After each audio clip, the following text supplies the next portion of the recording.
Booklet છે તેનું વિતરણ અત્યારે ફોરેસ્ટ વિભાગ તરફથી કરવામાં આવે છે। રાજ્યના વહીવટમાં પારદર્શિતા વધે, પ્રજાની વ્યક્તિલક્ષી રજૂઆતોના ઉકેલની ઝડપ વધે તેમજ છેવાડાનો કોઈપણ સાચો લાભાર્થી સરકારી યોજનાઓથી વંચિત ન રહે તે માટે સેવા સેતુ કાર્યક્રમનું આયોજન કરવામાં આવી રહ્યું છે। ત્યારે ભરૂચ જિલ્લાના અંકલેશ્વર તાલુકા વહીવટીતંત્ર દ્વારા સારંગપુર ગામની ગ્રામ પંચાયત ખાતે સેવા સેતુ કાર્યક્રમનું આયોજન કરવામાં આવ્યું હતું। સારંગપુર જિલ્લા પંચાયત બેઠકમાં આવતા 11 જેટલા ગામના લાભાર્થીઓએ સેવા સેતુ કાર્યક્રમનો લાભ લીધો હતો। આ પ્રસંગે ભરૂચ જિલ્લા ભાજપ પ્રમુખ પ્રકાશ મોદી, અંકલેશ્વર મામલતદાર રાજન વસાવા, જિલ્લા ભાજપ મહામંત્રી પરેશ પટેલ, તાલુકા પંચાયત સભ્ય તૃપ્તિ જાની, ગામના સરપંચ નીરુ પટેલ, ડેપ્યુટી સરપંચ રતિલાલ પટેલ સહિતના આગેવાનો ઉપસ્થિત રહ્યા હતા।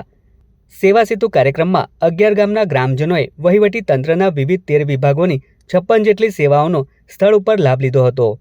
આ સાથે જ આયુષ્યમાન ભારત કાર્ડ માટે લાભાર્થીઓ ઉમટી પડ્યા હતા।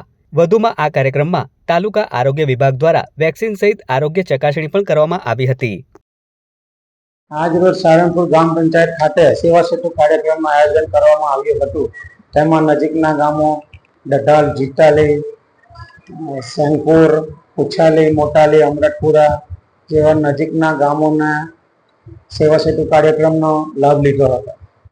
સેવા સેતુના કાર્યક્રમ આધાર કાર્ડ, તેમાં જાતિનો દાખલો, આવકનો દાખલો, આયુષ્યમાન કાર્ડ તેમજ રેશન કાર્ડ વગેરે કાર્યનું કામ કરવામાં આવ્યું હતું